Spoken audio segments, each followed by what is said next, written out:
Good morning, everybody in Stocktwits Nation. It is Tuesday, April 8th. Here with Shay, Boloor. As always, I am Katy Perry. We got a lot to cover today. Yesterday was quite an eventful day in the markets, which we'll get into. Despite the hype from FinTwit and Cramer's doomsday chatter, the market brushed off the second crash narrative. Sure, VIX hit 60 and a fake headline pumped $6 trillion. That's right, $6 trillion to equities. Thank you, Walter Bloomberg.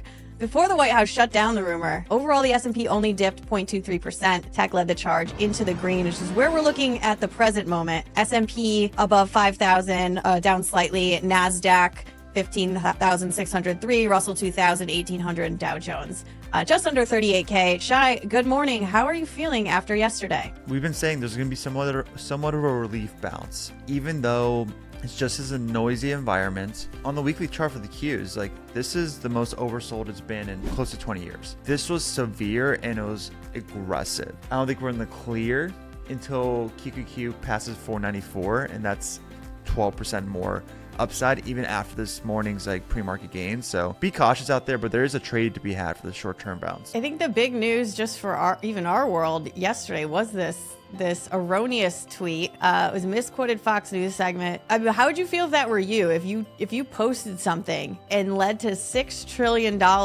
in a shift in the market? Is that like a nightmare situation for a financial creator? That would be kind of crazy if you can move equity markets, move trillions of dollars just based on you clicking submit on something. That is somewhat empowering, but oh man, yeah, definitely not. China yesterday striking back a bit. Basent basically saying, you effed up, China. Do you have a point of view? I know China's pumping a lot of stimulus into their economic system.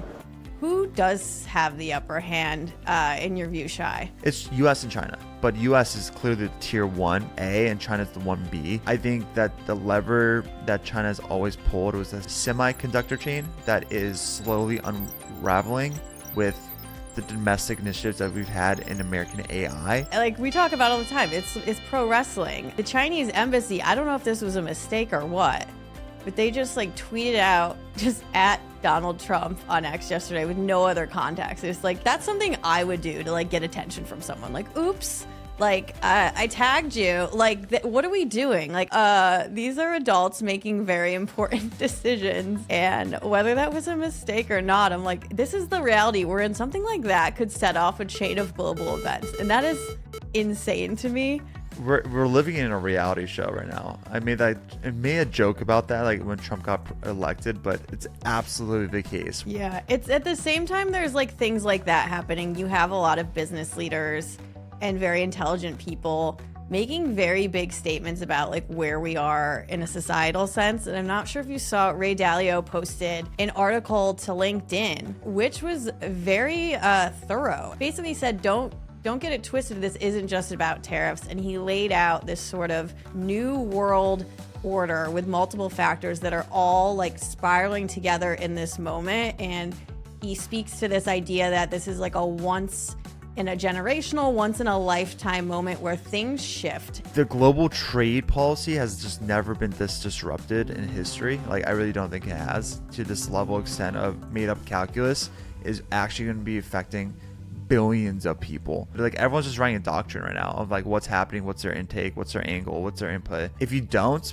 people might assume that you're sitting dormant on what's happening. You're just not putting too much weight, when this is truly historical what's happening right now. Let's flip back to what's going on in the markets, because there was some news while we were chatting. White House saying they had a quote unquote great call with South Korea, and they're saying China wants to make a deal. Exactly what you were saying earlier, Shay. People are so thirsty for any morsel of great news.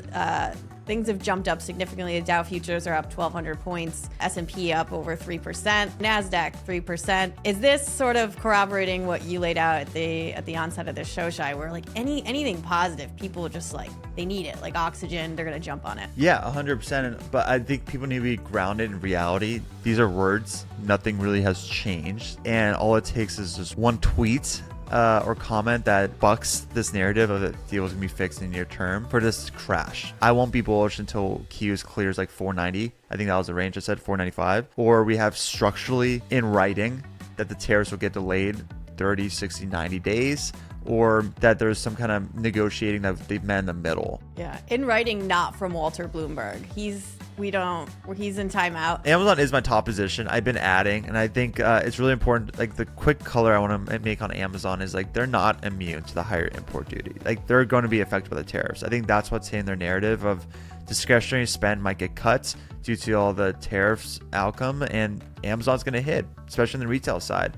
where a significant portion of its third-party marketplace is kind of dependent on Chinese manufacturing. But unlike companies that rely on external freight carriers or some kind of warehouse partners, like Amazon does control every step of the value chain. And that's really important because that control means optionality. In this environment, when the goalpost keeps getting pushed out, optionality is at most the biggest weight of anyone's competitive advantage right now. All right. Well, we will be back tomorrow at 9 a.m. Eastern right here. As always, you can get answers in Stocktwits. Click on the what's trending. And we will be here tomorrow to figure out whatever's going on tomorrow. So thank you everyone for joining in, and we'll see you next time.